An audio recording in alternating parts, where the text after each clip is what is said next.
Some breaking news to bring you about the BBC. The BBC chairman has announced that both the Director General, Tim Davie, and the news CEO, Deborah Turness, are to resign.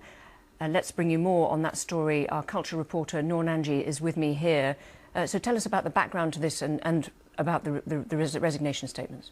Yeah, that's right. Really significant news that's just come to us in the last few minutes. So both the BBC's Director General, Tim Davie, but also Deborah Turness, who is the CEO of News, both resigning. We've just had that, as I say, in the last few minutes. Now, in a statement, the BBC chairman, Samir Shah, said this is a sad day for the BBC. He said Tim has been an outstanding Director General for the last 5 years. He has propelled the BBC forward with determination, single-mindedness and foresight. He also said that he has the full support of me and the board throughout. But he said that he understands the continued pressure on him, both personally and professionally, has led him to take this decision today. He said the whole board respects that decision and the reasons for it. Now, we've also had statements from Tim Davie and from Deborah Turness as well. This afternoon, Tim Davie sent the following note to staff. He said, "I wanted to let you know that I've decided to leave the BBC. He's been here for 20 years. He said this is entirely my decision and that he remains very thankful to the chair and to the board for their unswerving support throughout his tenure, including in the last few days." Now, he also said that he is working on exact timings with the board so that there is an orderly transition to his successor. And from Deborah Turness as well, there was a statement this evening as well. She says that the ongoing controversy around the Panorama on President Donald Trump, has reached a stage where it is causing damage to the BBC, which is an institution that she says she loves. And she says that as CEO of BBC News, the buck stops with me. And so therefore she has taken this difficult decision to offer her resignation. And she too says she'll be working on an orderly transition. So just remind us, one of the issues that's come up recently was the documentary, a Panorama documentary, which was alleged to have misrepresented Trump's speech with an edit. Tell us about that, and can we assume that this was the main reason that these two directors, or these two senior people at the BBC, are leaving? Well, I think that is the issue that's definitely been dominating the front pages for the past couple of days, ever since on Tuesday the Telegraph published these details of a leaked internal BBC memo which suggested that the programme had been edited two parts of Donald Trump's speech together, and so that he appeared to explicitly encourage the Capitol Hill riots of January 2021. So that has, of course, been in the limelight. There's been a lot of press on it all weekend. It's been front page of the newspapers as well. But I think it's fair to say there's been a number of issues that may have led up to this point. You'll remember in the summer, for example, there was that row over the BBC's Glastonbury coverage and its decision to live stream that controversial set by Bob Vylan. There's also been the question marks over the Gaza documentary that it aired as well, and that Ofcom found to have seriously breached the broadcasting rules. And then, of course, you do have this Panorama row that has shown no signs of going away, and it could be that that has been the straw that broke the camel's back. And there was criticism from the White House as well on that, wasn't there?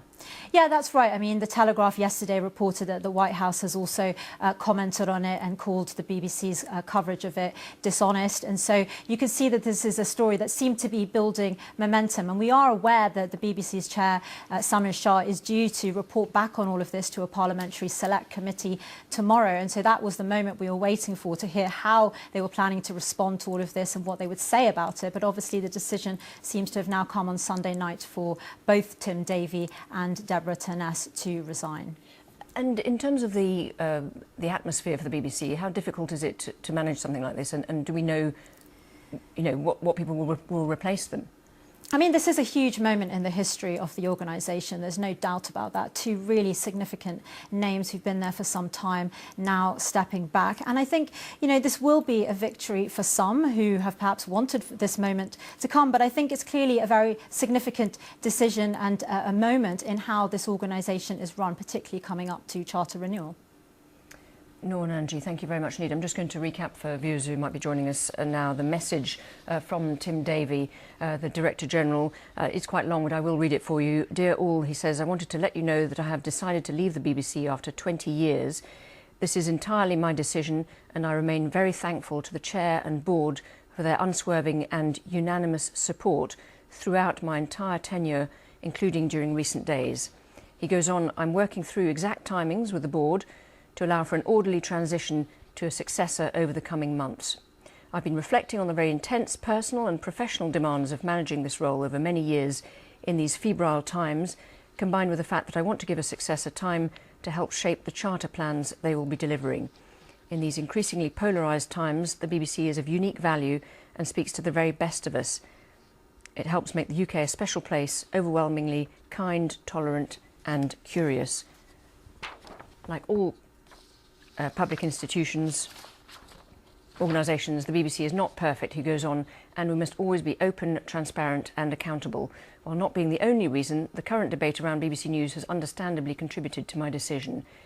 He goes on, overall the BBC is delivering well, but there have been some mistakes made, and as Director General I have to take ultimate responsibility.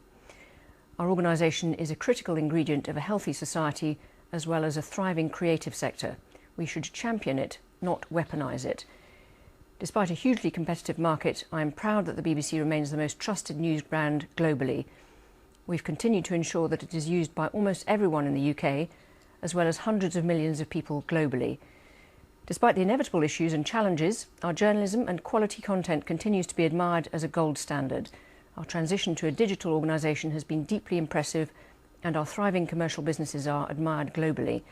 Also, our work together on ensuring that we have the right culture has been important and motivating. I could not be more impressed by what you're achieving.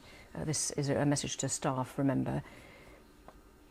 You'll ask, why now? Why this moment? I'm BBC through and through, he says, having spent the last 20 years of my life working for this organisation as Director of Marketing, Communications and Audiences, Director of Audio and Music, Acting Director General and Chief Executive of BBC Studios. And he goes on then to thank people in the office for having been incredible. And he talks about how proud he is to be the BBC DG over 5 years. And he says, I'll always be a passionate cheerleader for a civilised society, a strong BBC and a thriving UK. Well, listening to all that is Kelvin Mackenzie, former newspaper editor of The Sun. Thanks very much indeed for being with us. Just get initially your reaction to the news. Well, it's the right thing to do. This was an issue that was never going away. The doctoring of the Trump speech was a big issue and in fact could have led to the BBC being banned from the White House, and it could have also have led to Trump suing, and that would have taken up a lot of money and a lot of time. The other aspect that he doesn't deal with, and nor does your CEO of News, is that they've known all about this for 6 months, and they were keeping stum about it, hoping that it would go away. Instead of going away, it ends up with some incredible reporting by the Daily Telegraph, which has forced this change. There are lots of things, although I accept that the BBC does do its best. At the moment, there are a number of issues out there where they clearly have got things wrong, like 212 corrections on the BBC Arabic channel over the Gaza coverage. And it seems to me that the coverage is always are issues where the left or the left of the BBC organisation have had taken a role and attacked potentially the situation on the right. So the politics of the country, I think, has forced out the DG and the CEO, and it might not have happened 10 or 15 years ago. But as your DG rightly points out, these are polarised times. And I sometimes think that the balance between the left and the right in the coverage in the news is not correct. And whoever takes over next time as DG will have to get that balance correct. The nation is in change. I mean, the BBC would push back against any suggestion that there's a lack of balance. But in terms of going back to what you talk about, he talked about the polarised times at the moment. Is that part of the issue that whatever coverage there is in news at the moment is in a kind of frenzied environment that didn't used to be the case, 10 or 15 years ago? Yeah, I totally accept that. And actually, my advice to the BBC would be to abandon its traditional role of news coverage. I would literally shut it down, and I would focus on traitors and Strictly Come Dancing, because they're good at that. And these days, they're not so good at covering the news. It's a change in the country. I think the news organisation would also push back against the idea that they're not good at covering news, and it's a very large market, isn't it? About this is it's a controversial area. News constantly, there are at least two sides battling away, and in this country right now there are probably 6 sides battling away, and I think it's impossible to keep everybody happy. And actually, things like the Trump doctoring of the tape are a massive issue. When you start doing that to the President of the United States, what are you doing to somebody cleaning a window in Preston? You know, if you can't be trusted on that, what can you be trusted on? Kelvin Mackenzie, thank you very much indeed for joining us. I just brought to us now the statement from Samir Shah, the chair of the BBC. He says, "Dear all, I write to you on a very difficult day following the news that our Director General Tim Davie will be stepping down. The CEO of News, Deborah Turness, has also resigned. On behalf of the BBC board, I want to extend my sincere gratitude to both of them for their unwavering service and commitment to the BBC.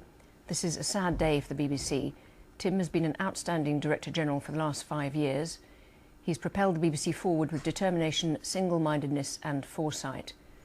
He has had the full support of me and the board throughout. However, I understand the continued pressure on him personally and professionally, which has led him to take this decision today. The whole board respects the decision and the reasons for it." The statement goes on, "Tim has given 20 years of his life to the BBC. He's a devoted and inspirational leader and an absolute believer in the BBC and public service broadcasting. He's achieved a great deal. Foremost, under his tenure, the transformation of the BBC to meet the challenges in a world of unprecedented change and competition is well underway. Personally," he goes on, "I will miss his stamina, good humour and resilience, and I will miss working with him. I wish him and his family the very best for the future. I also want to thank Deborah for her leadership of BBC News over the past 3 years. She's transformed the operation of news with real commitment and a clear vision for the future. She's acted with integrity in challenging circumstances and leaves a strong legacy from which to build for the many millions around the world who rely on and trust the voice of BBC News every day." Tim has also asked me to pass on, he says, the following words in relation to Deborah's resignation. He says, "In the past 3 years, Deborah has led the newsroom with extraordinary energy, changing the way that it works and cementing BBC News as the most used and trusted news outlet in the UK and the most trusted news provider internationally." He goes on, "She's been a valued colleague and a passionate advocate for her team of more than 5,000 people who work around the clock and around the world, on and off air, to report without fear or favour in an age where press freedom has never been under greater pressure. Deborah offered her resignation to me last night, and I want to thank her for all she's done and to wish her the very best for her future." The statement from the chair goes on, "I fully understand this has been a difficult period for everyone connected to the BBC, and it goes without saying that this is an incredibly important time for the organisation. On behalf of the board, I want to assure you all that we will do everything we can to ensure a smooth transition as we appoint Tim's successor. We'll continue to work with Tim in this interim period. In terms of news, Deborah has agreed to support the organisation to work through an orderly handover." And he goes on to say, "I'll be back in touch to update you all as soon as possible." Well, let's bring back in Noor Nanji, our culture correspondent. So, Noor, it's interesting, isn't it, in the reaction from Kelvin Mackenzie, former editor of The Sun. The Sun newspapers, as to be said, the Sun stable, you know, the Times, others have been big attackers of the BBC, haven't they, especially in recent months. A difficult day for the BBC, but does it draw a line under the kind of criticism that there's been, do you think?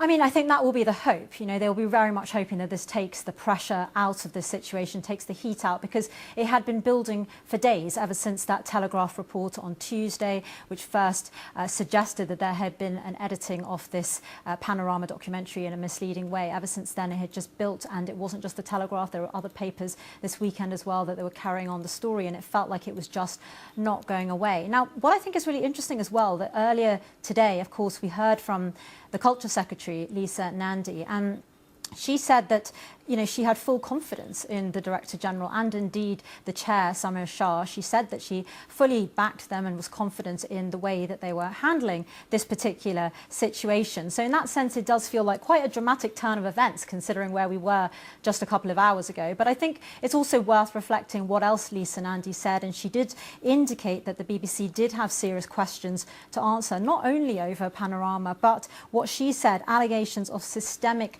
bias at the BBC. Now, as you say, it's not the first time the BBC has faced scrutiny and question marks over its coverage of news and current events. It probably won't be the last, but this is something that has been bubbling up for days. But I also think it was interesting that Deborah Turness seemed to address that criticism in her statement that we were referring to earlier today. She said that while mistakes have been made, I want to be absolutely clear, recent allegations that BBC News is institutionally biased are wrong. So that is her response, it feels, to what we heard earlier today around those allegations of systemic bias from the Culture Secretary. No, thank you very much indeed. And just stay with us. I think you mentioned Deborah Turness's statement. I think we've got the full version of it now. Let's have a read through of it. So this message sent to all staff in the BBC News and Current Affairs department. I've never been more proud of the work that you do every day, she says. You really are the best of the best. I've taken the difficult decision that it will no longer be my role to lead you in the collective vision that we all have to pursue the truth with no agenda. The ongoing controversy around the Panorama on President Trump has reached a stage where it's causing damage to the BBC, an institution that I love. As the CEO of BBC News and Current Affairs, the buck stops with me, and I took the decision to offer my resignation to the Director General last night. She goes on, in public life, leaders need to be fully accountable, and that is why I'm stepping down. While mistakes have been made, I want to be absolutely clear, recent allegations that BBC News is institutionally biased are wrong. In a polarised world, BBC News journalism is more vital than ever, and I could not be prouder of the work that you do. Together we have bucked the global trend to grow trust in BBC News, and I want to thank you, wherever you are in the world, for your courageous work to deliver that. My plea to you, please keep the courage to continue our mission. I'm only sorry that I won't be there to lead and champion your brilliant journalism. It's been a great privilege to work with you all. And she says, I will now work with Tim to plan an orderly handover to ensure that my decision to step away causes the least disruption possible to the important work that you do. It's from Deborah Turness there. Let's return now to Kelvin Mackenzie, the former editor of the Sun newspaper. Thanks very much indeed for staying with us. So a personal statement there from Deborah Turness, and actually rejecting that suggestion that the BBC News is institutionally biased. Well, I first of all, she's going for a reason, and the reason is that that there have been a lot of rows around BBC News coverage, and there have been, actually, let's be honest about it, for decades. I think the idea, quite rightly, she says that her staff are not institutionally biased. I would say, well, you clearly don't get among your staff very often. That may be true among the top rank. And I do think, actually, to give the BBC its credit, in the areas that I know, they have tried to get more balanced, i.e. to balance the inevitable battles between the left and the right. But I don't think on social issues that they understand where the country is. And therefore, I think they get that wrong most of the time. And I think it's good of her to go. And I think it's very good of the DG to go. And it gives an opportunity to bring in people who perhaps understand the changing nature of the country. And there was a recent survey out right now in which everybody feels rather depressed about the nation. And I think we have to understand where that's coming from. And obviously migration plays a role in that, and the economy plays a role in that. I don't criticise the BBC over its straightforward political coverage. I think they probably do their best in a very difficult area, but I do blame them in looking at some of the social issues facing our country, and them getting on the wrong side of almost every argument. And thank you very much indeed, Kelvin Mackenzie, for that continued reaction to this breaking news about the resignations of the Director General Tim Davie and the CEO of News, Deborah Turness. Let's bring in Adam Bolton, who's a British journalist and broadcaster and former editor-at-large for Sky News. Adam, thanks very much for being with us. What do you make of this? Well, it's clearly, I think, a very shocking outcome. And I have to say, I think one will have to see this in the context of, media wars to a certain extent. I cannot see that anything which Michael Prescott said in his one-man complaint about the BBC could possibly justify the resignation of the Director General and Deborah Turness, the head of news. And I can only assume that they have done it for the good of the BBC because of the sort of pressure which major media organizations are now being put up under, particularly by the Trump administration, which we know has demanded or sued major broadcasters and threatened to withdraw privileges from them or take their licenses away. Now, the BBC obviously operates in the United States, and I can only assume that they feared if they didn't, as it were, sacrifice themselves, that there would be very, very adverse consequences for the BBC. Although I think what we're seeing now already is that media organizations such as the Telegraph, which has been campaigning on this matter, which frankly are vastly inferior to the BBC when it comes to partisanship and balance, are managing to set an agenda and to stir up a political response. Adam, if you wouldn't mind just staying with us just for a little minute, because I'm going to read out the reaction from the Culture Secretary, Lisa Nandy. She's been tweeting. She says, as a government, we will support the board as it manages this transition and ensure that the Charter Review is the catalyst that helps the BBC to adapt to this new era and secures its role at the heart of national life for decades to come. Now more than ever, she says, the need for trusted news and high-quality programming is essential to our democratic and cultural life and our place in the world. I want to thank Tim Davie for his service to public broadcasting over many years. She says he's led the BBC through a period of significant change and helped the organisation to grip the challenges it's faced in recent years. Adam Bolton is still with us. Just on that issue of having the trust of the Culture Secretary, how important is it to have Lisa Nandy reacting in this way at this point? Well, I interviewed Lisa Nandy this morning about this, and she was clear that she felt that the BBC were handling the questions against them. Of course, at that time, it was the expectation of the statement coming from the chairman, Samir Shah. And I think most fair-minded people would agree with her assessment of the contribution which Tim Davie has given to the BBC. But I think, the important thing about that message, it's a very measured message from Lisa Nandy about these very dramatic developments in Britain's most important broadcaster, and contrasts, I think, rather to some of the hysteria we heard from the BBC from the previous government, for example. And do you think that these resignations, some might argue that they might have come sooner, given that there were other stories that happened that were controversial in the last 6 months to a year? Would that be a fair assessment?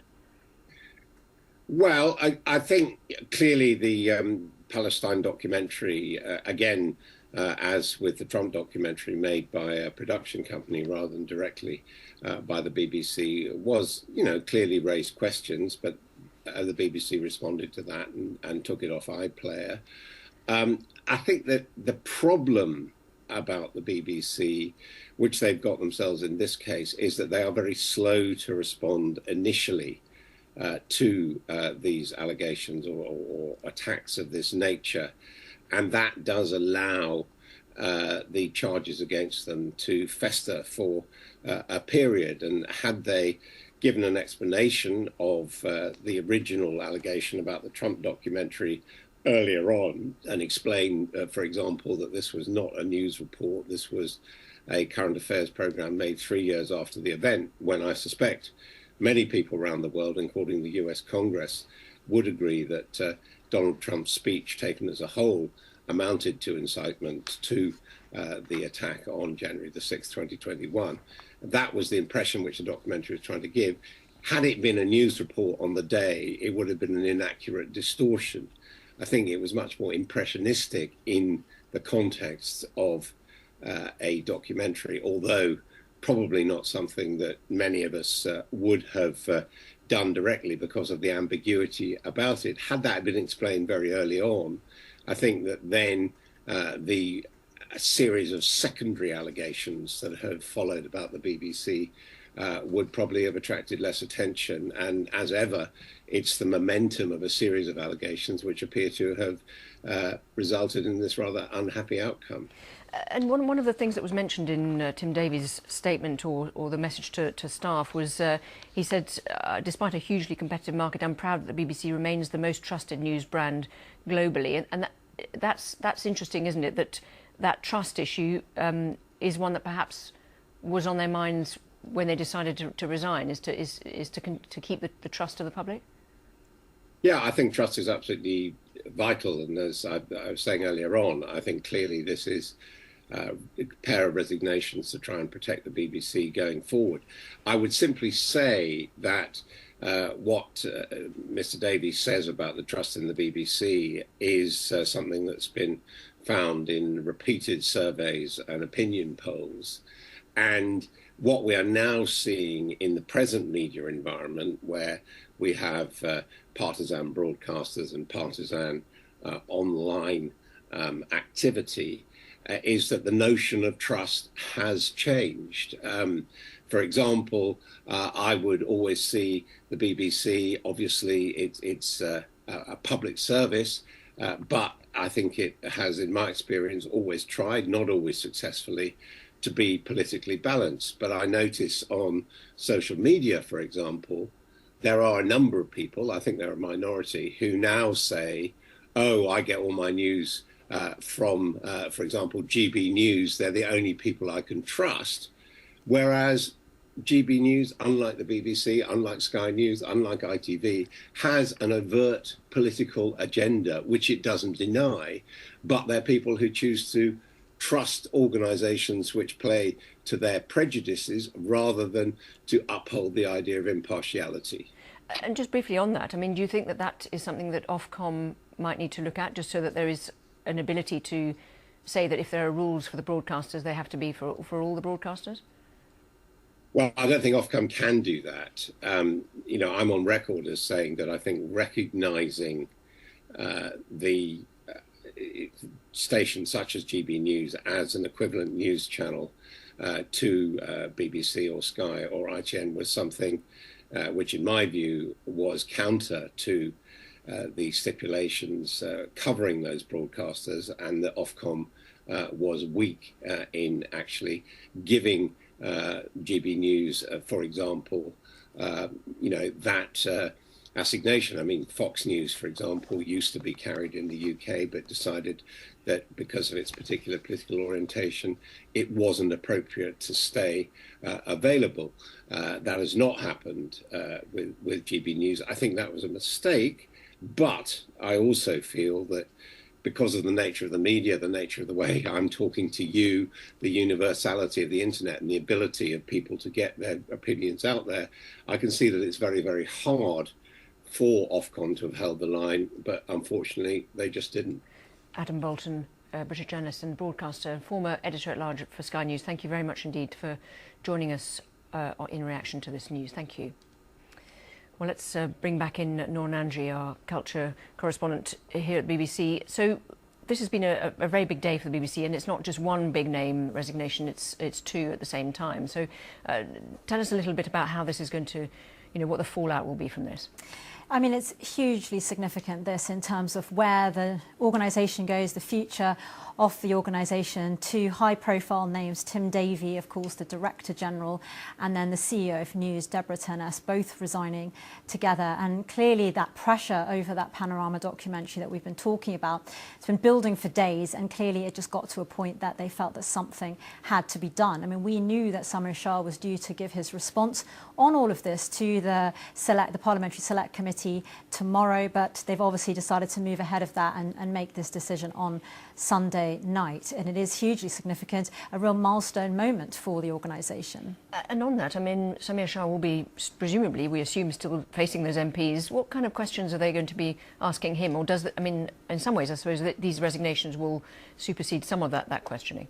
Well, I think these questions that Lisa Nandy, the Culture Secretary, was raising earlier today around these allegations of systemic bias at the BBC when she's talking about the BBC's news and current affairs coverage. And clearly she was linking that to the Panorama documentary and the row over that, but also saying that there have been wider issues such as the coverage of Israel-Gaza, the war, and also over transgender issues. She was making it clear that this goes beyond just that Panorama documentary. So I think those questions are going to follow Samir Shah tomorrow, and he's not going to be able to close that chapter just with this decision, because clearly those are questions about the editorial decisions that are being made and the standards, and that's something very important that they will have to address. But I think it's also important to reflect on, you know, how huge a role, particularly the Director General role, is for the BBC. I mean, it is one of the most high-profile roles in news in the UK, indeed in global media, and Tim Davie has had that role for 5 years. He took it on in the summer of 2020. He said at the time that one of his priorities was impartiality, also negotiating with the government over the future of the licence fee. But his time in office has been plagued by a number of challenges, as we've been reflecting on some of the more recent ones. But further back, of course, there was the controversy over the social media use of Gary Lineker, who's of course since left, but also Hugh Edwards, the news presenter, who was given a 6-month prison sentence, suspended for 2 years after he admitted those charges of making indecent images of children. All of this has happened and been part of a number of issues where every time these issues have happened, there have been questions about whether Tim Davie may resign. Now, of course, time after time he has said he won't, and that he believes in the BBC, and he's very determined to continue. But obviously it seems the pressure at some stage got too much. And Samir Shah, in relative terms, is quite new to the BBC, isn't he? So does that mean that he's got a different approach, and that he might bring in some other people that will have a different style? What's your thinking on that? Yeah, I mean, it's possible. Of course, you know, we know that from the statement that Samir Shah said that he does completely back Tim Davie, and he's had his support for him. So in that sense, you know, we don't know how he'll be thinking about this at this stage, but clearly there will be a discussion now and a lot of processes going on about how to start the ball rolling in terms of the replacement for two very significant names in British media. And then both Tim Davie and Deborah Turness talk about the kind of polarised times we live in, and that seems to be part of the reason, in some ways, that these things have blown up in the way they have. Yeah, I think so. And I think that goes back to sort of what we were hearing today with Lisa Nandy and these accusations of systemic bias and the way that certain messages were being framed and allegations were being put out there. Now, clearly, you know, Deborah Turness rejected that in her statement today. She very clearly said that while mistakes have been made, and she was taking accountability for those mistakes, saying that the buck stopped with her as the CEO of BBC News, she also said she wants to be absolutely clear that recent allegations that BBC News is institutionally biased are wrong. So I think those discussions will carry on around the editorial standards, the questions that have been raised today, over the weekend, over the past week. It's not the first time the BBC's faced these sorts of questions, but clearly with this it throws it into sharper focus. Nora Nanji, thank you very much indeed for the time being. Let's bring in now the former head of news at Channel 4, Dorothy Byrne. Thank you very much indeed for being with us. I just want to get your reaction initially to the news this evening. Well, I'm truly shocked. This is major news of significance. I suppose I'm not really surprised. As you've just been discussing, several errors have been made recently. And I think one of the problems about this Trump speech issue is that it's so similar to what happened with the Gaza issue, which is a very, very basic mistake was made, and then it took the BBC an inordinate length of time to apologise and to fess up, and they seem to fail to spot just how serious the issue was. the fact that they were saying for several days, we don't comment on leaked documents, was ridiculous, especially as television journalists regularly receive leaked documents and ask organisations to comment on them. There's a sort of failure of systems, but also a lack of political nous here. When you say failure of systems, what do you mean exactly?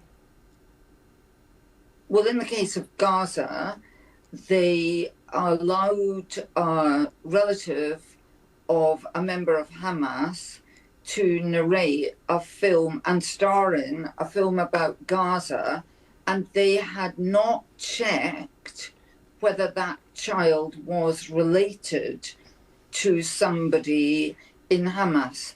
And they knew that they should check, but they hadn't done so. And there seemed to be some issue about who was responsible for doing so. In the case of the Trump speech, this was the most basic of errors, to take two bits of a speech and miss out the bit in the middle and present it to viewers as if it was one speech. And that bit in the middle was where Trump referred to patriotically and peacefully taking action. And whatever you think about Donald Trump, they should not have cut that out. And how could it possibly have happened that nobody senior checked on that edit, especially as that was one of the most famous speeches in the world in the past 5 years? And just on the issue of accountability that we heard from Deborah Turness's statement, she says, I want to be absolutely clear that while mistakes have been made, I want to be absolutely clear that recent allegations that BBC News is institutionally biased are wrong. And she says in public life, leaders need to be fully accountable, and that's why I'm stepping down. And Tim Davie also talked about mistakes made, and as Director General, I have to take ultimate responsibility. So are you satisfied now that these two senior figures have taken responsibility for the mistakes they say were made, and that draws a line under things? No, because we've seen Director Generals of the BBC leave before, Greg Dyke, George Entwistle, and the BBC has continued to make errors. But I should make clear that I don't believe the BBC is institutionally biased. I do not believe, for example, that it is anti-Israel, although there may be issues about the Arabic service. I don't know. I can't speak Arabic. But the problem is here that not that they're institutionally biased, but as an organisation, they appear to be somewhat stupid because they make really stupid basic mistakes, and then they are hopeless at PR. They do not realise that if you make a mistake, you should accept that you made a mistake, and then you can move on. And in both the recent cases of Gaza and Trump, they failed immediately to accept that they'd made a mistake. So, Dorothy Byrne talking to us now about these resignations. I just want to ask you what you think ought to be the questions when the chair is appearing in front of MPs on Monday, tomorrow. What do you think they should be focusing on? Well, what is he going to do? He is a very good journalist. What is he going to do to put basic systems in place to ensure that these very, very basic but significant errors do not take place again? We know in the case of Gaza that the problem was there was no clear line of responsibility. Several different people had responsibility. And what was the BBC's answer to that? Not to assure us they've now got a much clearer line of responsibility. It was to employ yet another boss to oversee their journalism. Now, I don't know what went wrong in Panorama, because Panorama should have a much simpler structure of responsibility. But it does seem to me it's about their systems rather than their lack of impartiality. We should be clear, the BBC is a huge organisation. It's bound to make some mistakes. What matters is how they make mistakes, what they do when they make mistakes. And we should also remember that Panorama very recently made one of the most brilliant television programmes of the past year, Undercover in Charing Cross Police Station, which directly resulted in 6 police officers being sacked. So we shouldn't turn around and say BBC journalism isn't any good. It's really good, and I feel sorry tonight for all the brilliant journalists who have had to suffer this series of humiliations when basic mistakes have been made. Dorothy Byrne, thank you very much indeed for sharing your thoughts on this subject tonight. Thank you. Noor Nanji, just want to pick up on some of the things that Dorothy Byrne said there. She's talked there about what she described as a failure of systems rather than what she, and a lack of impartiality. How does the BBC manage that particular issue? Well, I think this is the question that will come up tomorrow and over the coming days when Samir Shah does give his response, which we assume is still happening, to the Parliamentary Select Committee around this Panorama documentary, which seems to have been the catalyst for these resignations. Although, while we were saying earlier, of course, there does seem to have been a number of other issues that have built up to this point. But I think it is worth reflecting that there has been a lot of pressure building up over the weekend, and clearly the weekend papers, Saturday, Sunday, both days we've had days of coverage over this particular issue, over the Panorama documentary. We had the White House as well commenting via the Telegraph, saying that it was accusing the BBC of dishonesty over the editing of that documentary. But at the same time, there are defenders of the BBC, and they would say that, the BBC puts out many thousands of hours of output, and, that should be seen in context of all of that, because ultimately mistakes do happen. But I suppose, as we've been hearing this evening, it's about how things are responded to, how mistakes are addressed. And I think that's what's going to be in focus now, about the focus for this over the next coming days when Samir Shah does respond to all of this to the Parliamentary Select Committee. No, thank you for the time being. Just stay there with me. At the moment, we've now got Roger Mosey, who's former head of BBC Television News, joining us. Thank you very much indeed for joining us this evening. What do you make of it? Well, I'm very sad for Tim personally. I worked with him quite a lot in the BBC.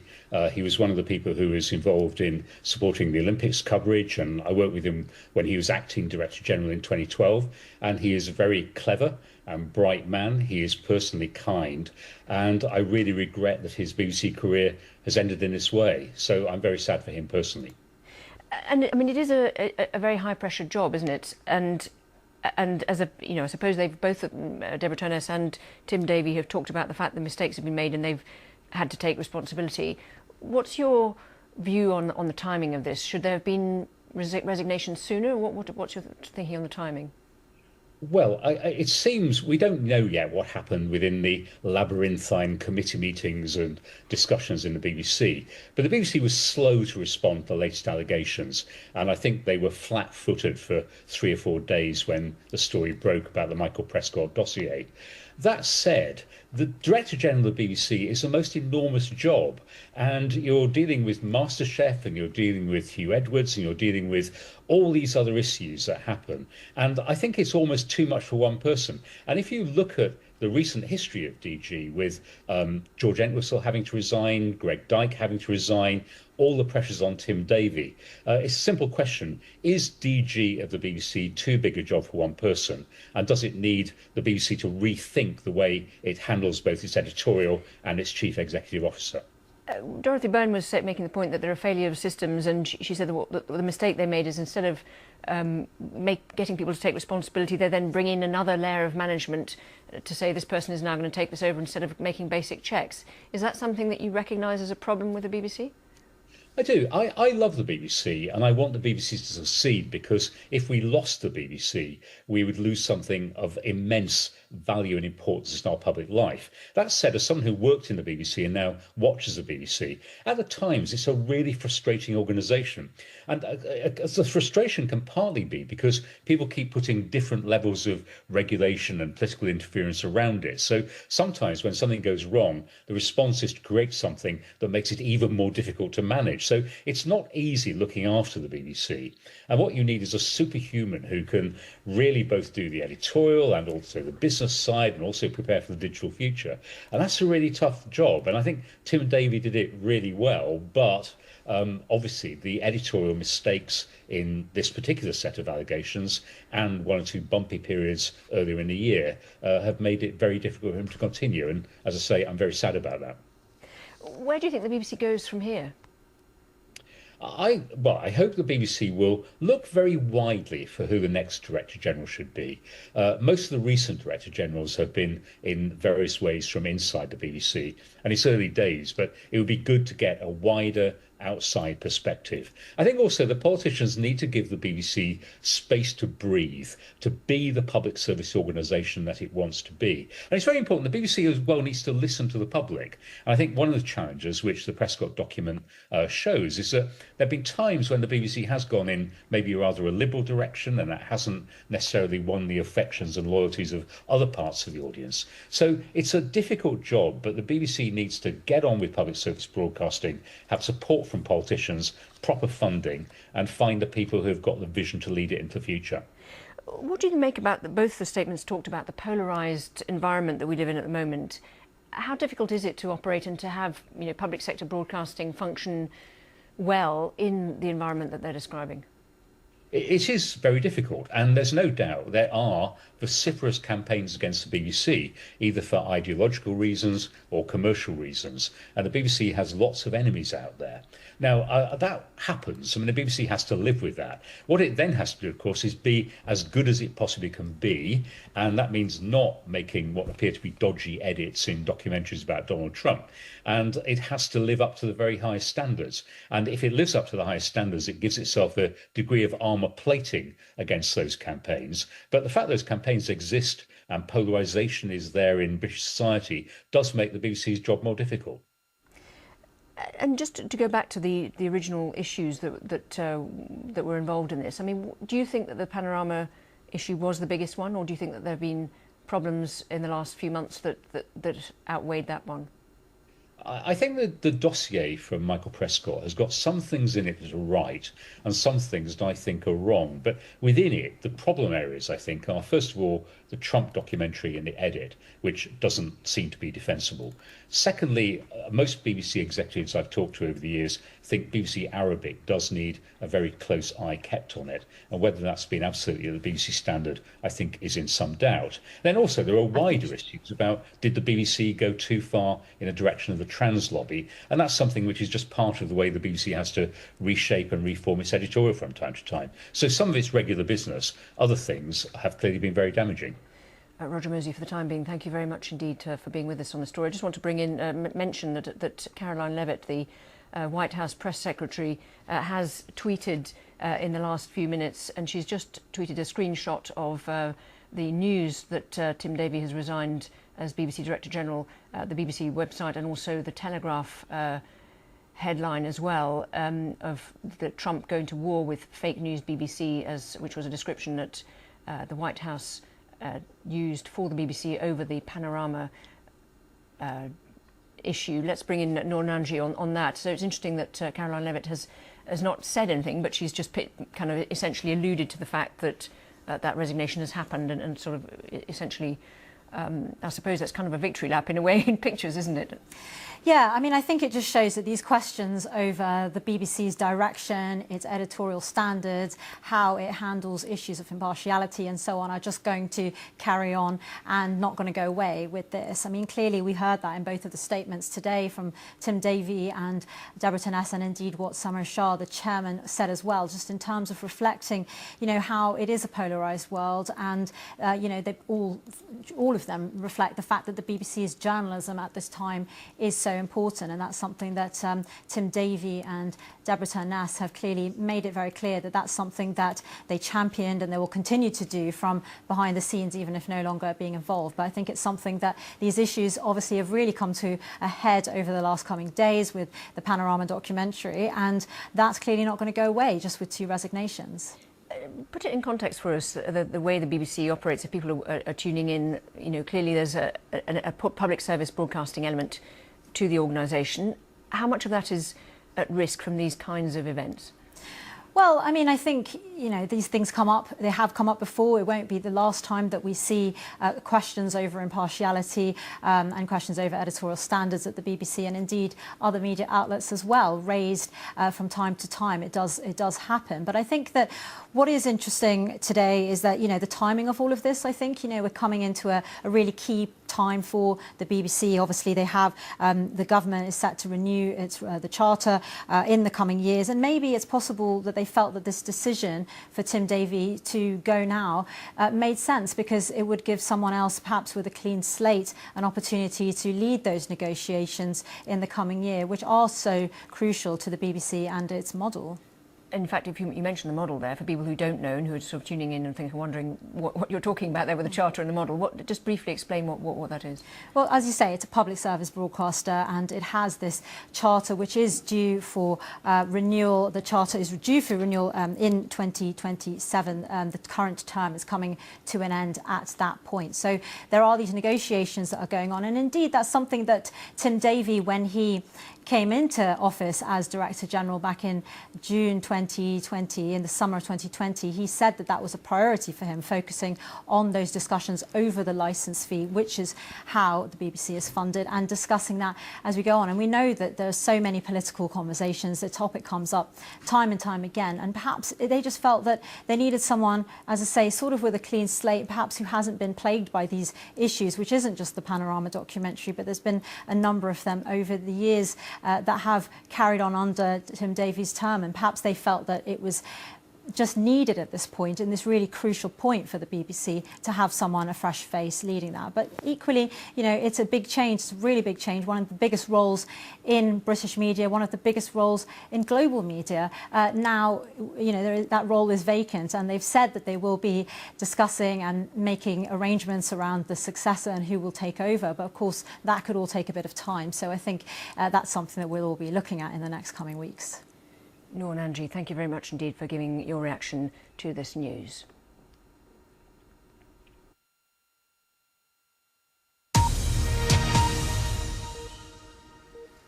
And we start this hour with that breaking news. In the past hour, the BBC Director General Tim Davie and the CEO of News, Deborah Turness, have both announced their resignations. The BBC has come under fire over a Panorama report that was accused of misleading editing on a speech by Donald Trump that made it look like he was urging people to attack the US Capitol. The BBC has been embroiled in a spate of allegations that it had failed to maintain political neutrality in its reporting, including in its coverage of President Trump, the Israel-Hamas war, and over trans issues. Well, let's speak to Jake Cantor, who's investigations editor at Deadline and is also the former media correspondent at The Times. Jake, thank you very much indeed for being with us. What's your reaction to this news of these resignations? Well, it's hard to describe it as anything else other than a bombshell. I don't think that anyone anticipated that both Tim Davie and Deborah Turness would resign. I do think this has been an unfortunate crisis for the BBC, but there was no sense that it was serious enough at this point to warrant their exit. But I think what is clear now is that this is the straw that has broke the camel's back, and that Tim Davie has endured a very bruising year of scandals, and this unfortunate issue with the Donald Trump edit in the Panorama documentary is the last straw, effectively. Interesting that Caroline Levitt, the White House press secretary, has tweeted a couple of pictures of the story that appeared on the Telegraph and then the news story on the BBC website. What do you make of her reaction to this? Well, the White House has been very critical of what took place in this edit, and I think the BBC's critics, and there are many, very many of them, will see this as a victory, as a scalp. And it's not a surprise that I'm looking across social media, and a lot of the BBC's detractors, especially among right-wing press and right-wing commentators, are effectively running a victory lap at the moment. But I think it's much more nuanced than this particular issue. I think, as I say, I think it's a series of scandals that have come to bear on Tim Davie, and this is the last straw in that issue. I do think on the Donald Trump issue specifically, I do think one damning detail that I haven't read a lot about is that Tim Davie, Deborah Turness, the CEO of BBC News, and Samir Shah, they were aware of the issues with the Trump edit in May, and they have not done anything to correct the record or admit a mistake until now. And it has been put to me today that the BBC is only apologising for the Trump issue because it's been found out. And I think that is probably really problematic for Tim Davie and Deborah Turness, and is possibly one of the big reasons why they've decided to step aside against the backdrop of what has been a difficult year. I mean, one thing the BBC has pointed out, and Tim Davie said in his statement, despite a hugely competitive market, I'm proud that the BBC remains the most trusted news brand globally. And the figures do seem to suggest that in spite of what the BBC would say are some mistakes, it is still a trusted news organisation. Do you think that's a fair assessment? Yeah, trust remains comparatively high in the BBC. It is still the most trusted news organisation in the UK. And it's important to remember that the BBC is so much more than just news. It's often the BBC's news output that becomes the source of controversy. But I bet if you asked many people in the country this week what has been the biggest thing that they associate with the BBC, they'll probably say the Traitors, the Celebrity Traitors finale, which has been an exceptional success for the BBC, generated huge audiences, brought the nation together for some fun and laughter. And I think it's really important to see this particular scandal in that context. I mean, you mentioned the scale of the BBC there. I suppose some people would argue that some of the mistakes that were made, in the end, the buck stops with the people at the top. But it is a big organisation. How do they get round that, the fact that in some ways its strength that it is so big, but also sometimes its weakness? Yeah, I mean, look, the cliche at the BBC is often deputy heads will roll. That has not proved to be the case today. We've had two of the BBC's most senior leaders, both board members, resigning at the same time, and this will go down as a historic day for the BBC. I think we're still kind of digesting the importance of this news. But yes, I think looking ahead, the BBC has got really important waters to charter at the moment. They have to renew their operating agreement, which is known as the Royal Charter, and those negotiations with the government are just beginning, and that will set the course for the BBC for the next decade or more. And we're seeing very serious conversations about whether the licence fee will continue beyond the existing charter. And if the BBC's funding model does change, that will be another significant moment for the BBC. Just while we've been talking, we've had some reaction coming through from the leader of the Liberal Democrats, Ed Davie. He said the resignations of Tim Davie and Deborah Turness, quote, must be an opportunity for the BBC to turn over a new leaf. He said it should rebuild trust and not give in to the likes of Nigel Farage who want to destroy it. And he goes on to say the BBC isn't perfect, but it remains one of the few institutions standing between our British values and a populist Trump-style takeover of our politics. As a public service broadcaster, the BBC's role is vital in assuring our democracy is based on facts, scrutiny and accountability. And he goes on, we must stand up for a free press, free speech and a strong independent BBC to stop Trump's America becoming Farage's Britain. So that's Ed Davie, the Liberal Democrat leader's reaction to the news. Do you think that he has a point there about needing a BBC to continue British values? Is that a fair point? I think the BBC plays a really important role in British national conversation. Although it has very loud and very vociferous detractors, It remains, as I say, a trusted organisation. It remains an important part of the lives of British people. And I think that it performs quite a unique function. I think if we didn't have the BBC, we would be trying to invent it. It tries to hold a neutral and impartial position on all the big issues, and at a time where we're seeing increased polarisation on social media and in other news organisations across the UK. You look at GB News, which is often accused of being to the right of centre, then there is an important place for the BBC going forward. And I think it's really important to note that, you know, I've written about the BBC for 15 years, and I have spoken to, and I know a lot of BBC staff. There are, you know, nearly 20,000 people who work at the BBC who go to work and they do a fantastic job every single day, and they put the interests of audience first.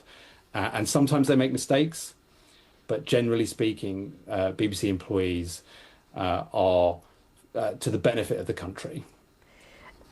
Deborah Turness, in her statement, also wanted to make it clear that she doesn't believe, she said, I want to be absolutely clear, recent allegations that BBC News is institutionally biased are wrong. What's your reaction to that particular part of her statement?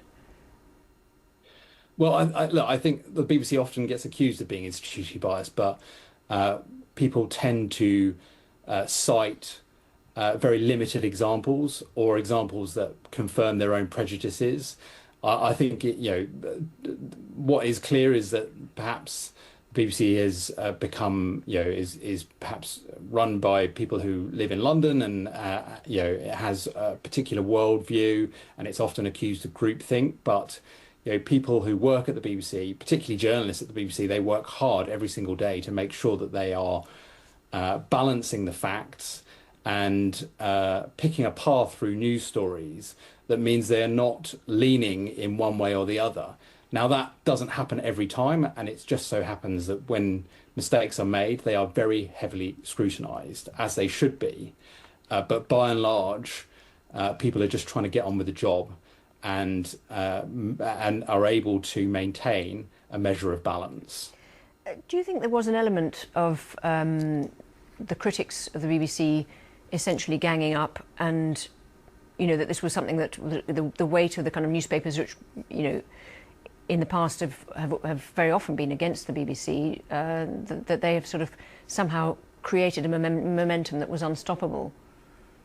Yeah, I mean, I think I agree with Nick Robinson on this. Nick Robinson, the presenter on Radio 4's Today, he said two things can be true. One, that there was a serious editorial mistake with this Donald Trump edit, and two, that there is, a coordinated effort among certain corners of the right-wing press in the UK and a vociferous social media interest in this issue, and those detractors are pushing the BBC into a place where it has to defend itself, and it should defend itself, but also they are making allegations that perhaps are not quite as close to the truth as they should be. And that presents the BBC with difficulties. Thank you very much indeed, Jake, for talking to us. We appreciate your time. Thank you. Bye. Well, let's have a look now at some of Tim Davie's statement. He says, I've decided to leave the BBC after 20 years. This is entirely my decision, and I remain very thankful to the chair and board. There have been some mistakes made, and as Director General, I have to take ultimate responsibility. I hope that as we move forward, a sensible, calm and rational public conversation can take place about the next chapter of the BBC. With me is our culture reporter, Noor Nanji. How difficult will it be to have that kind of calm discussion in this context? I mean, I think it's a good question. Obviously, we're already seeing lots of political reaction from different sides of the spectrum when it comes to the BBC and its funding and how it should look in the years ahead. And clearly, this is something that will be discussed a lot in the coming days. It is such a significant move, this. I think we should just remind everyone how significant this is. I mean, these are two of the most high-profile positions in British media, the Director General of the BBC and the CEO as well of BBC News, Tim Davie and Deborah Turness, both resigning this evening. I think it is important to just reflect that this has, of course, come in the wake of that Panorama documentary. Clearly, that has appears to have been the catalyst for this decision that has happened tonight, and that discussion over how that documentary was edited, that first appeared in the Telegraph on Tuesday, that was showing no signs of going away. And we know that over the weekend, the papers continued with that story, and it was likely to carry on. But there's been a number of issues that have led up to this point. I think we've been mentioning them already in terms of the BBC's coverage of Glastonbury, the controversial Bob Vylan set that was aired, and the question marks over that, as well as the BBC's decision to run that Gaza documentary, and then subsequently the Ofcom did then say that it breached its was a serious breach of its broadcasting rules. And there's been a number of issues, of scandals, if you like, over the past coming months, and it's hard to really say when one just becomes too much, but it does feel like something in a sense just had to give. The pressure clearly was mounting, and I think, you know, as I say, it's hugely significant in terms of the BBC's future direction, where it goes from here. And for some, to your original point, it will be seen as a victory, as some people will be pleased to see these two individuals at the very high end of the BBC leaving at this point. But I think others will also feel that perhaps it shouldn't have happened, and there'll be, you know, lots of reflection over that at this point. And there will also be, I think it's worth reflecting, there are the people who defend the BBC and say that there are hours, thousands of hours of output that do happen across the organisation, and that mistakes do happen. And of course, you know, in Tim Davie and Deborah Turness's letters, in their resignation letters, they both reflected how they see the BBC going forward and how important it remains to them. Tim Davie said, of course, it's the most trusted news brand globally, and Deborah Turness said that in a polarised world, BBC News journalism is more vital than ever. So clearly they are still making a claim for the position of the BBC going forward. Noah, thank you. I think we might just speak now to Alan Rusbridger, who's been standing by for us for a minute, British journalist and editor of Prospect magazine. He was formerly editor-in-chief of The Guardian. Thanks very much indeed for taking the time to talk to us this evening. What is your view on these two resignations? Well, I think it leaves the BBC in a very difficult position, coming up to charter renewal, and the people who don't believe in the BBC fundamentally will be pleased to see these two people go. And it's difficult to see exactly who is qualified to step into Tim Davie's shoes. It's a big job. When you say a big job, do you think that there are people who, you know, who are in the running for it already? Well, I think one of the difficulties with Tim was in many ways a very good DG, but he was not a trained journalist. He hadn't come up through journalism. And I think that meant it was too easy for his journalistic credentials to be questioned. And I think the other governance arrangements of the BBC are rather underweighted in terms of journalism.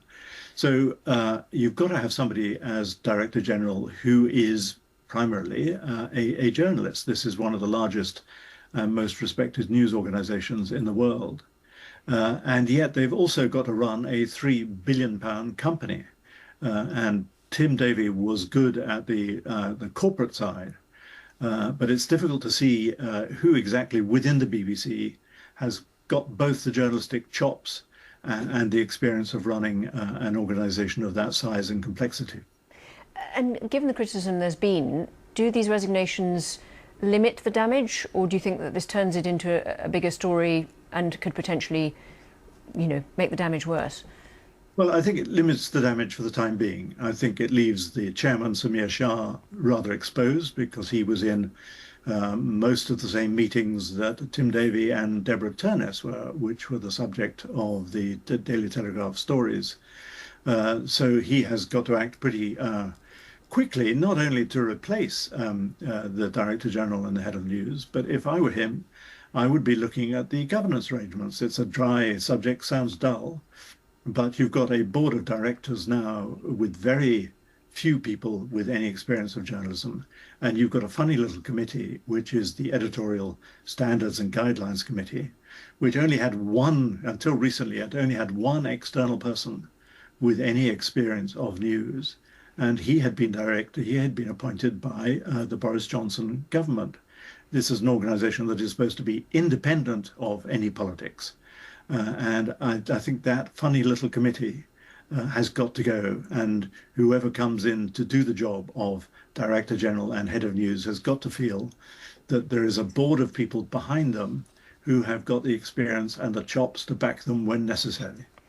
So you talk about the importance of impartiality and that issue of governance as part of that. What do you think went wrong in particular, for example, with the Panorama documentary? We heard from Dorothy Byrne earlier. She was saying that there were kind of failure of systems, that there were kind of basic mistakes made which should have been picked up, and she suggested that there was a tendency with the BBC to not address those things and just bring in another layer of management and a title that would sort of try and oversee it. Is that your impression of how things work at the BBC, or do you see it differently?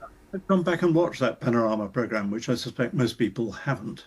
And it's a very good programme. When the critics first wrote about it, they said that this was a programme that was, if anything, tilted towards people who were trying to explain the success and the rise of Donald Trump. Clearly, there's much to criticise about Donald Trump.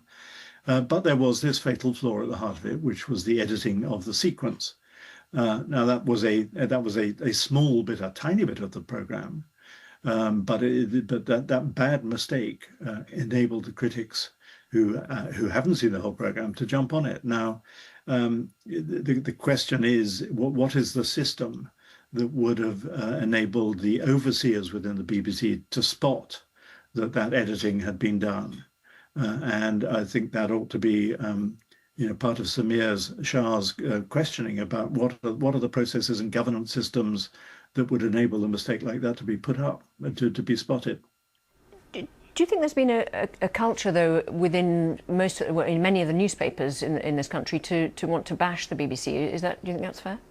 Well, there's definitely no question about it, a concerted effort, both on ideological and commercial grounds, to do in the BBC. I mean, that's obvious. And the people on that side of the argument will be feeling very happy tonight, because it's weakened the BBC just at the time when it is coming up to charter renewal. And we have to decide whether we want to go down the road of American media, which is highly polarized, at a time when social media is in the hands of a few billionaires and people no longer know what to believe.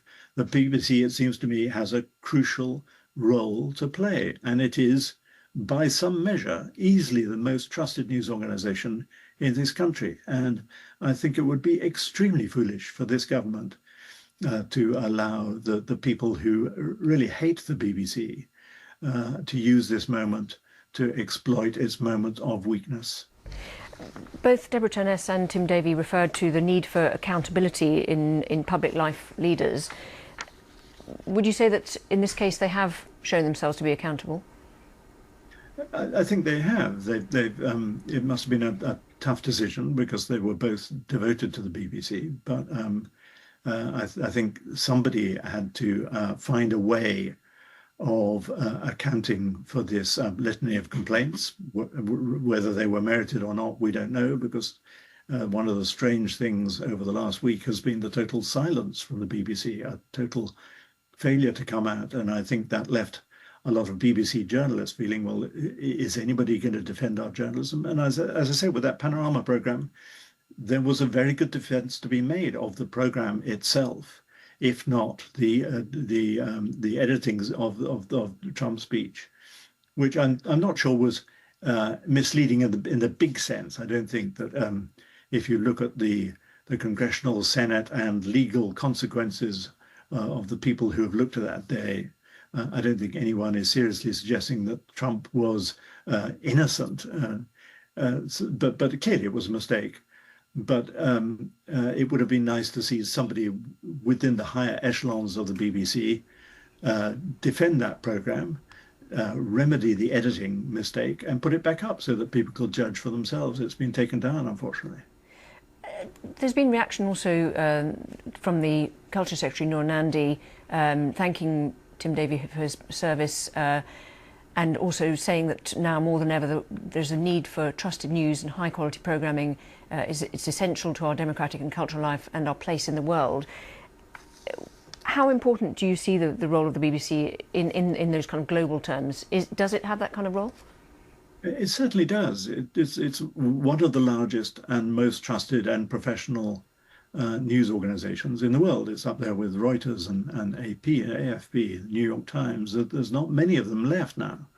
And it's essential that this government of all governments makes sure that it is put on a solid footing, because we know that if Mr. Farage was to get in and form the next government, he's no friend of the BBC. And so the time is fairly short in which to put the BBC on a proper footing, which includes being independent of all politics. And I'm afraid at the moment it's not. How much does the issue of having to have making some revenue and also at the same time having this public service element and funding from the Charter, how does that make it difficult to go forward with the BBC, given that, for instance, some of the money they make is in the States and they've been trying to build the audiences there? Tell us about the difficulty of riding those two horses. Well, the BBC, though it is a giant in British terms, it's a 3 billion odd company. It's a minnow in terms of the global terms of media companies. And you're right to say that it has been doing very well in America, because America is craving an organization which is free from the kind of polarized media that sadly we see in America, both polarized and completely untrusted. So it's no accident that the BBC has been growing in America, which is why it would be even more foolish to choose this moment to weaken it in this country. But the problem is, which Samir Shah and the board of directors are going to have to think about, who is the person who has got the journalistic chops and judgment to sit on top of a very, very large team of journalists, but can also run a £3 billion company. And it may be that this is the moment to separate the job of the editor-in-chief and the director-general, i.e. you need a kind of COO, a chief operating officer, who can look after the commercial future and the funding of the BBC, while the editor-in-chief perhaps can do a more hands-on job of making sure that the mistakes that we've seen highlighted in the last week don't happen again. And Samir Shah, the chair is heading to the Commons tomorrow, is likely to be questioned about all of this. What questions would you like him to answer? Well, I think that point that I've just made, is this the moment to separate the role of editor-in-chief from the commercial side? I think that's an important one. And I think he's going to find it difficult to find a person of quality to take over with the current governance arrangements. So if you look at the board of governors, I think there are only 3 there who have had any recent experience of journalism out of a board of 13, 5 of whom are appointed by the government.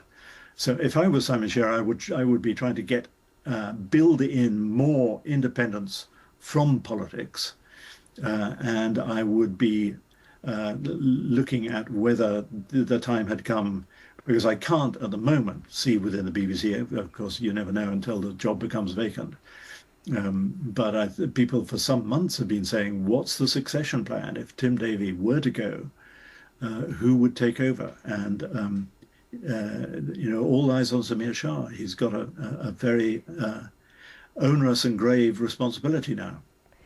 And in terms of the build-up to this, what do you think? I mean, obviously the Panorama story was one of the big ones, but do you think there were other things in the last year or so that could have been handled differently, that would have meant that there wouldn't be so much focus in this way and so much kind of fallout? Well, this funny little committee, the Editorial and Standards and Guidelines Committee, so there are 5 people on that. 3 of them are insiders, if you like. That's Samir Shah, Tim Davie, Deborah Turness. and then you had two people who were external. Now, one of those, Sir Robbie Gibb, was appointed by Boris Johnson. I don't think anyone would call Sir Robbie Gibb impartial. He's clearly not. He was a Tory spin doctor, and it boasts that he's not only a Tory spin doctor, but a dry Thatcherite Tory. So he's an odd person to be sitting enforcing BBC standards of impartiality. And then you had these two external advisors. Michael Prescott was one, who's been in corporate PR for 24 years, and another one who's also been in PR for the last 9 years. It's a very odd body for a great news organisation like the BBC, and I think Samir Shah needs to get a grip on that and change that, because whoever comes in to do these jobs needs to know that there are people with sound experience and editorial judgment who could look at a programme like that Panorama programme and decide what's wrong with it, but also what's right with it. Now, you mentioned the scale of the BBC and the need for improving the kind of the governance, as you put it. Where do you think the priority is? If they were having to decide these things now, what do you think they should set up in the very short term? And I know that you said that they should change the governance and so on. But do they, is it about bringing someone in immediately who looks like they can run it straight away without having to, get used to the organisation? Or do you think that it should be an outsider? Who do you think they should favour for running it? Well, if you've got to do a short-term appointment, and probably you have to, because you can't have a great organisation like the BBC rudderless at the top, then you need to find somebody who is an experienced news journalist. The BBC is first and foremost one of the greatest news organisations in the world, and it operates at local, national, and international level. So it's got to be somebody of experience who can head that team of excellent journalists. And then I think Samir Shah has to sit down probably with Keir Starmer, who I don't think he has met, and with Lisa Nandy, and work out how to shore up the BBC, because as sure as eggs is eggs, if Nigel Farage gets in, the BBC's future looks very sick indeed. So the time is short. So time is short, and you mentioned the charter. Just for people who are tuning in at the moment, tell us why it's important at this stage to have the BBC seeming to be running well, and whether all this actually affects the future of it. Well, there is this rather antiquated constitutional arrangements as the BBC is protected by a royal charter, like Oxbridge Colleges or the Royal College of Dentistry. It's an eccentric way of protecting the BBC, and even more eccentric because it has to be renewed every 10 years. I think it would make sense to put the charter on a permanent basis, like the Royal College of Dentistry. I'm making that up slightly, but not much. So that the BBC has an assured future and it can plan its future, and then try and work out the arrangements by which it is accountable, and how the money is chosen and how the people are chosen. There's quite a lot to sort out, and it has to be done within the next 3 years in order to secure at least the medium-term future of an organisation that is, despite the problems that it's been having, the envy of the world. Alan Rusbridger, thank you very much indeed for sharing your thoughts on the subject. Thank you. Well, responding to the resignation of Tim Davie, the Culture Secretary Lisa Nandy has said, "I want to thank Tim Davie for his service to public service broadcasting over many years." She says, "We will support the board as it manages this transition, and we will ensure that the Charter review is the catalyst that helps the BBC to adapt to this new era and secures its role at the heart of national life for decades to come." So that's the Culture Secretary, Lisa Nandy. They're responding to this story.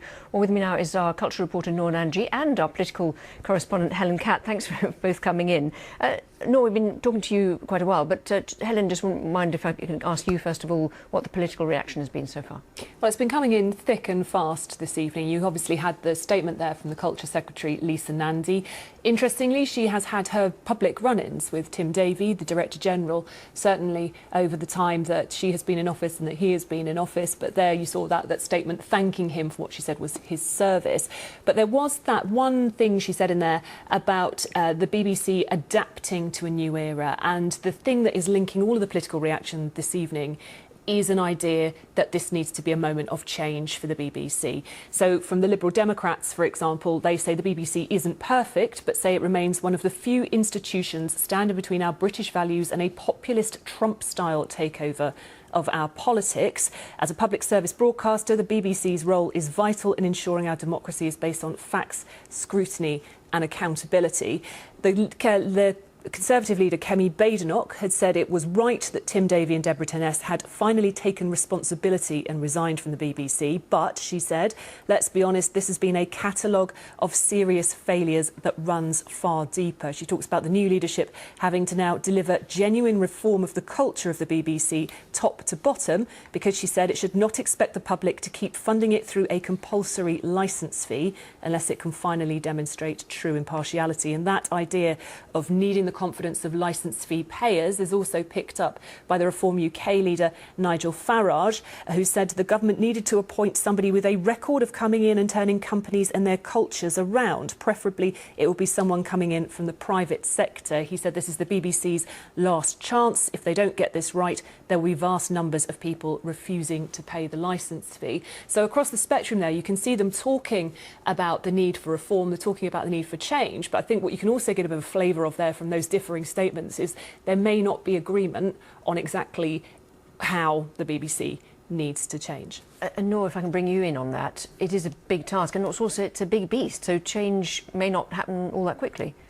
No, exactly. And as Helen was saying, I mean, it's a sensitive time for the BBC heading into those discussions over the charter renewal, and change, you know, in such a big organisation, it can take some time. I mean, both Tim Davie and Deborah Turness in their statements today said that they will be working together with the board and Samir Shah to discuss who's going to replace them. Of course, these are two of the most high-profile roles in British media. The Director General role is one of the most high-profile roles in global media as well. So to have someone come in and replace him at a time like this, you know, isn't easy. But at the same time, clearly, as some of the political statements we were hearing there earlier might also reflect, it could be that they felt this was a good time to turn a leaf, to start afresh. There have been clearly a long set of challenges under Tim Davie's tenureship, and also that has not gone away. This week we've seen, of course, more of that, and so it could have been that they felt they got to a point where something had to change, and they could do with someone new at this point when they're heading into that really crucial time. And this is a breaking news for a moment, so if people are just joining us, remind us what was the catalyst for these resignations and what elements fed into it. Yeah, that's right. I mean, this is a hugely significant moment. It's hard to overstate how important this is in terms of the BBC, its future, where it goes from here. Both the Director General, Tim Davie, and the CEO of News, Deborah Turness, both resigning today, and we hear that from the chair of the BBC, Samir Shah, in a statement just a few hours ago. Now, it does appear that the catalyst for all of this has been that Panorama documentary, that row over that Panorama documentary, which was triggered when the Telegraph reported on Tuesday that there were these concerns that it had been edited in a misleading way. And we know that there had been days of coverage since then, not just in the Telegraph and in a lot of the newspapers, including over the weekend, about that. And indeed yesterday the White House as well commenting via the Telegraph, accusing the BBC of dishonesty in the way that that programme was edited. So it didn't look like those questions were going away. But I also think we should see this in context. There has been a long line of issues. This, of course, the most recent one, the one that's been very much front and centre for days now, as I say, but there's been a number of challenges this year alone, including in the summer over the BBC's Glastonbury coverage and its decision to live stream that controversial set by Bob Villan. There was also the BBC's Gaza documentary, which Ofcom later ruled did seriously breach broadcasting rules. Now you have, of course, this Panorama row that we've been talking about. It does feel like that was the straw that broke the camel's back. And Helen, if I can bring you back in, we mentioned the timing of this. Tell us about the Charter and why that all matters in, for the story. Well, as Noor was explaining earlier, I think you might have been actually, was explaining the concept of the Charter and the fact that it has to be renewed every so many years. And there is while the BBC is independent of government, it's there are roles for the government within those sort of processes and in overseeing and scrutinising the BBC to some extent. So the fact that the BBC is coming up to one of these Charter renewal moments does mean that there is a lot more scrutiny on its output, on what it does, on what happens. So that will increase the scrutiny on this. I mean, the BBC is scrutinised as well by Parliament. Quite often we see the chairman, the chair, and we see the Director General called in front of a committee of MPs, the Culture Select Committee, to ask questions. And in fact, that was part of the pressure that's been heaped on the BBC this week, has come from the Culture Committee. They wrote a letter asking for more answers about this, and we're having to respond to that. So we've heard from the chair of that committee this evening, the Conservative MP Caroline Dinenage, who said that Tim Davie's decision to step down was regrettable, but that restoring trust in the corporation must come first. And she said that while the BBC board must now begin what she called the long process of rebuilding the corporation's reputation both at home and abroad after the damage caused by what has become a seemingly constant stream of crises and missteps. She said that the BBC chair, Samir Shah, has responded to that committee by letter. Her committee is going to go away, have a read of that letter and decide what their next steps will be after they meet on Tuesday. And is it your impression still that Samir Shah, the chair, will answer MPs' questions tomorrow, or do you think these resignations have meant that will no longer happen? I don't have any concrete information on that for you at this stage, but I think, as I said here, that the committee is going to consider its next steps. But it would seem likely that we might still hear from a BBC figure. And there is always that sense that politicians of any stripe are always unhappy with the kind of coverage they get from the BBC. There's an element of, if the BBC is impartial, then it'll be upsetting people on any side. So how much do politicians broadly think that the BBC is a useful part of, British public life? Well, I mean, you heard it there in some of the statements that we had. The Liberal Democrats were saying it was, its role is vital in ensuring our democracy as an impartial public broadcaster. And you heard it again from the Culture Secretary, Lisa Nandy, in her statement. She talks about the importance of it and that role. But yeah, you're right. That doesn't mean politicians don't have an opinion about the BBC's output. They don't, and it doesn't mean that they don't ask questions of it, and hold it to account in a sense, So even though there is that distance between government and politics and the BBC, certainly there is also this sort of slightly strange interplay that happens as well. And Noor, we've seen that many of the newspapers, quite often the Times, Telegraph, in the past have had a history of wanting to criticise the BBC. So that perhaps in the last few weeks got escalated and those voices got bigger. When Nigel Farage from Reform says this is the BBC's last chance, is he reflecting an element of that sort of criticism, or how much of an impact do you think that kind of comment will make? Well, I mean, I think, as Helen's been saying, there's been reflections from all sides of the political spectrum, and indeed over the last couple of days as well, we've seen that in terms of the coverage of this story, particularly the Panorama row and over the documentary there. So in terms of how much of an impact that will have, it's hard to say. I would say that Samir Shah, just to pick up on that point, is due to report, as we understand, not actually physically go and answer questions, we don't think, but to report to the to MPs on the back of the whole Panorama row. So we will hear more, we think, from him at that point. But no, I think it is, worth reflecting as well that earlier today, the Culture Secretary, Lisa Nandy, she said that there were these allegations of systemic bias at the BBC. And of course, that was something that she said earlier today that there was lots of reaction to. And I think it shows how a lot of this will come into play in the coming days around the questions over impartiality, how editorial standards are in place at the BBC. But equally, it's not the first time that the BBC BBC has come under this kind of scrutiny. Certainly not the first, may not be the last. And we should also say that the BBC does also have its defenders who would say that there are hours of output, thousands of hours of output across the organisation, and that mistakes do happen. And indeed, Tim Davie and Deborah Turness were both very keen to emphasise that point in terms of the trust that is at the heart of BBC News and how they will continue to champion that message from behind the scenes. Yeah, and on that, Deborah Turness in particular said, in public life, leaders need to be fully accountable. That's why I'm stepping down. While mistakes have been made, I want to be absolutely clear. Recent allegations that BBC News is institutionally biased are wrong.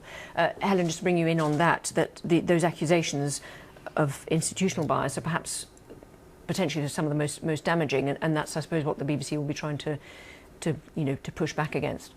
Yeah, I imagine you're absolutely right. It is a key part of the BBC's remit, and because of the way it is funded, because it is funded by licence fee payers, there is huge scrutiny, perhaps more scrutiny, on the BBC and its impartiality and the way that it reports the news and the way that it reflects the whole spectrum of views, because it is paid for by the licence fee and in this way. And so, yeah, there's a really key point for the BBC that I'm sure it will be pushing back very strongly on over the coming weeks. And certainly that's at the centre of what all the politicians are suggesting when they talk about this idea of wholesale change or turning over a new leaf. They are talking about it in essence being demonstrating a commitment to impartiality.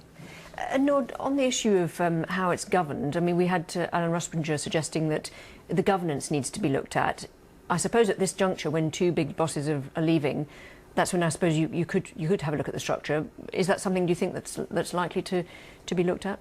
Well, I mean, as Helen was saying, the Lib Dem leader, Davie, earlier was saying about turning a leaf and, how this could be an opportunity to do that. And clearly, under Tim Davie's leadership, it's been a lot of progress, but also there have been challenges. And people may look at this as a good opportunity to turn a chapter, to close that chapter down and to start afresh. But of course, I think that it is also a significant time, as we've been hearing, heading into those discussions over the charter renewal and, whether they are able to find someone new who is, going to be galvanising it and changing the direction. I mean, we'll have to see. I think these kinds of discussions will come up in the coming days. What I do think is that both Tim Davie and Deborah Turness said that they will be part of those conversations in terms of finding their successors. And, I'm sure there'll be lots in the papers over the coming days about runners and riders. So we'll have to see what people are suggesting.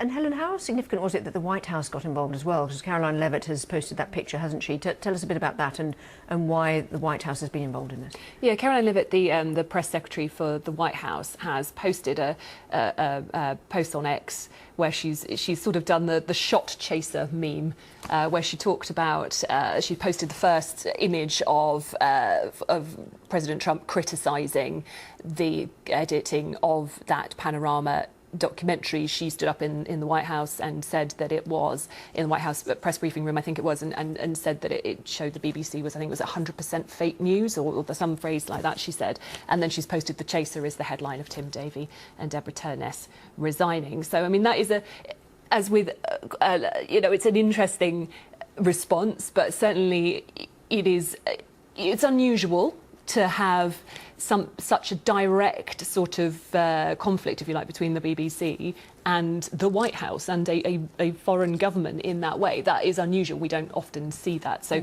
certainly, we have got that picture of Caroline Levitt's tweet there, which just juxtaposes the headlines from the Telegraph and the BBC. Yes, sorry to interrupt you. Yes, that you were saying that it's unusual to have that kind of direct conflict, isn't it, between the BBC and the White House? Absolutely, to have a sort of a government that's directly criticising the work of the BBC and questioning its impartiality and its balance in that way is really unusual. So that certainly has played a part in the way this is all developed. Helen Catt, thank you very much, and Noor Nanji as well. Thank you very much indeed for coming in to talk to us about this issue and the resignations of the CEO of News, Deborah Turness, and also the BBC Director General, Tim Davie. Do stay with us here on BBC News. There's also plenty more on our website. We've got a live page running on this and the rest of the day's news. I'll be back shortly. Stay with us here on BBC News. Bye for now.